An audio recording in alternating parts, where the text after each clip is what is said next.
Hey guys, it's Tim, and welcome to a brand new episode of The Countdown. And with the release of the brand new Power Rangers movie, I decided to look back on the franchise to count down 5 of the best examples of the entire series.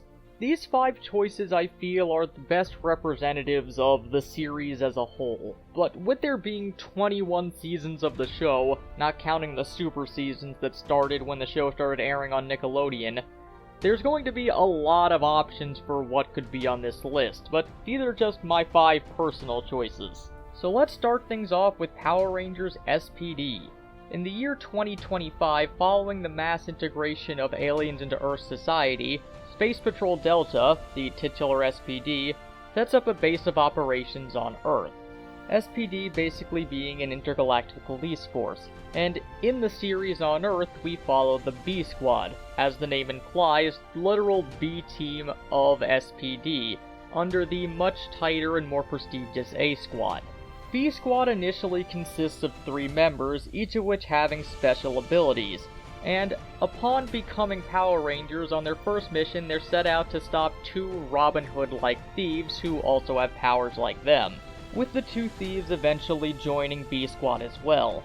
And after the mysterious disappearance of A Squad during a mission in outer space, the B Squad become the main defenders of Earth from the evil Emperor Grum, who plans on using Earth resources to build something in order to help him continue his galactic conquest and destruction.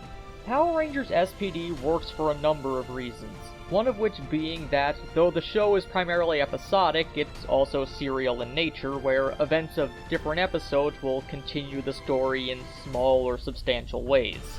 And one of the best ways this is done is with the villain's plan, where they are periodically gaining more and more resources over time, though unlike other series that would either give the hero all the information, not the audience, or give the audience all the information and not the heroes, we're given the same information to work off of as each other, so as they figure it out, we get to figure it out as well.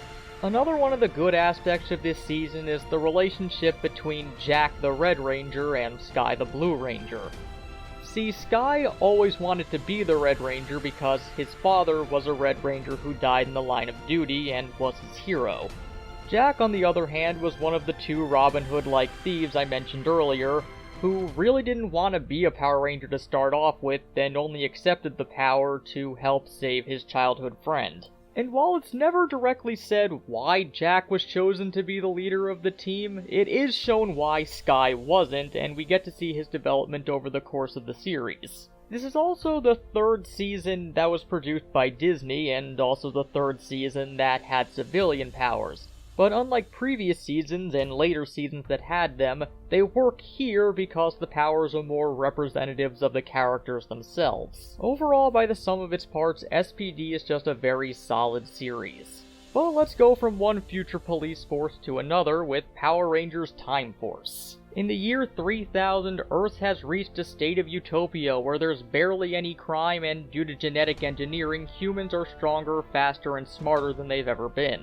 But this genetic engineering has led to the creation of mutants, which basically make up the majority of the crime in this future world, and it's up to the Time Force in order to track them down and imprison them. One such team is led by the Red Ranger Alex, who's sent to track down the notorious criminal Ransik, but unfortunately falls in the line of duty against him.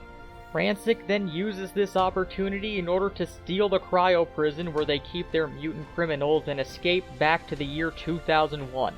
A Time Force team led by Alex's fiancée Jen head back into the past in order to stop Ransik, but are unable to morph into Power Rangers due to their morphers being connected to Alex's DNA. Salvation comes, however, in the form of Wesley Collins, the son of a wealthy businessman who happens to be Alex's identical ancestor.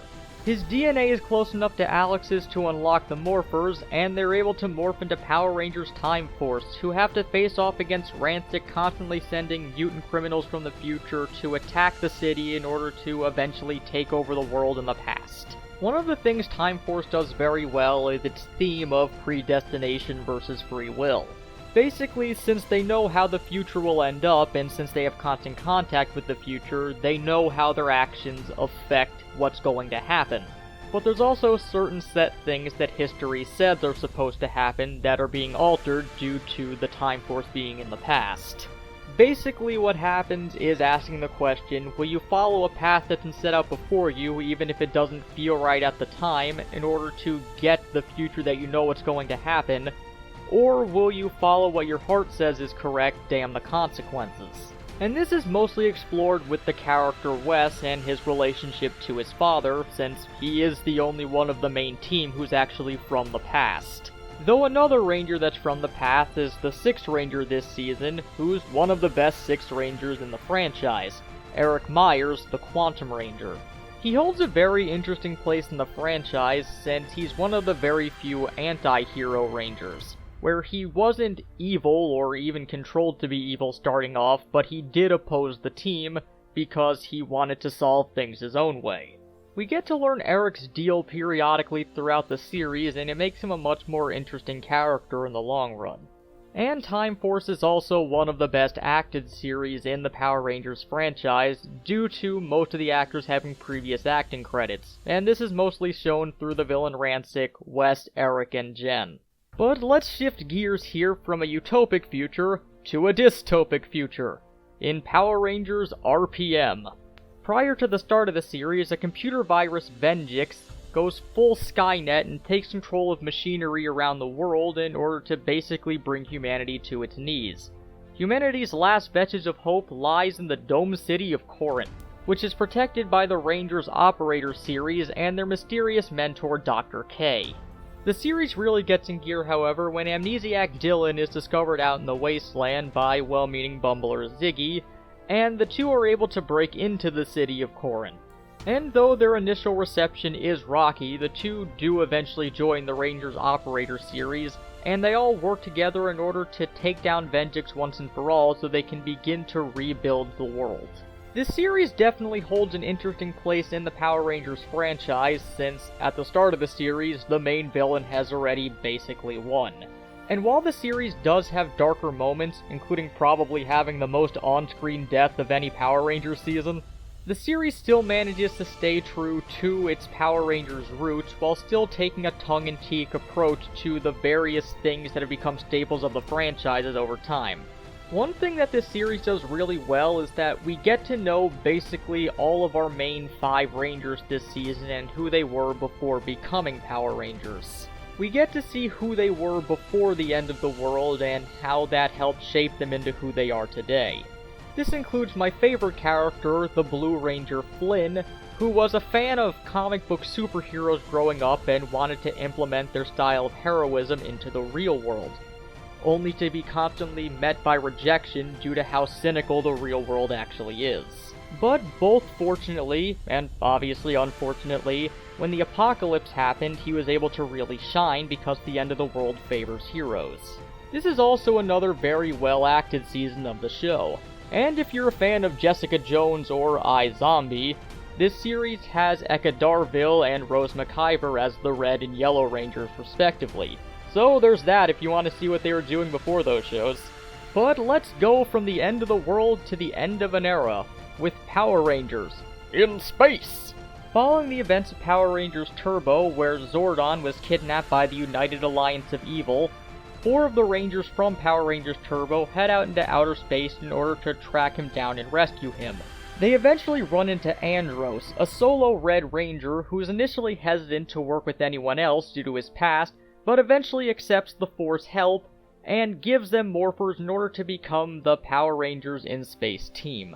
Andros also has a history with Zordon as well, and the 5 work together in order to track down Zordon in order to stop the United Alliance of Evil from being able to take over the universe. Like I said, this was the end of an era, specifically what's referred to as the Zordon era, which is all the seasons from Mighty Morphin up through In Space, though some include Lost Galaxy in there because some overlapping elements from In Space continue on into it. And due to low ratings at the time, Power Rangers in Space was planned to be the final season of Power Rangers overall. But obviously that didn't happen because this series was good enough in order to bring enough people back to keep the franchise going even up until today. And the reasons for this is because this series showed a lot of growth both in storytelling and characterization for the Power Rangers that hadn't really been seen up to this point. We get to see the Rangers thinking more strategically, seeing what some of the downsides to being a Power Ranger can be, and also seeing Rangers make greater sacrifices than we've seen them make up to this point. And this series has a lot of elements that eventually carried over into the rest of the franchise. It gave us the introduction of the Battleizer for the Red Ranger, an increase in the dynamics of the villainous characters, as well as really cementing the whole show-stopping final episode. And this series has one of, if not the best finale in the Power Rangers franchise with Countdown to Destruction, with throwbacks to basically everything that had come before it, and huge consequences for our heroes. As an end to the entirety of the Zordon era, you really couldn't get much better than Power Rangers in Space. But let's go from the end of the Zordon era back to the beginning of the Zordon era, with Mighty Morphin Power Rangers. After 10,000 years of imprisonment, Rita Repulsa is released from her space dumpster on the surface of the moon, and she decides to set her sights on Earth. An interdimensional space wizard named Zordon and his robot buddy Alpha 5 decide to recruit 5 teenagers with special skills in order to infuse them with the powers of the dinosaurs and other ancient animals to become the first group of Power Rangers in the franchise. The 5 need to work together in order to stop Rita Repulsa and her evil space aliens from taking over the world. One thing you have to know going into this series is that its camp value is always going to be its greatest asset, similar to the 1966 Batman series. The show was much more low budget and goofier than it ever was at any other point in the series, but that's what gives it its charm and its lasting appeal. A combination of what was essentially an American sitcom and a Japanese tokusatsu show that really shouldn't have worked, but was popular enough to continue and last up until today.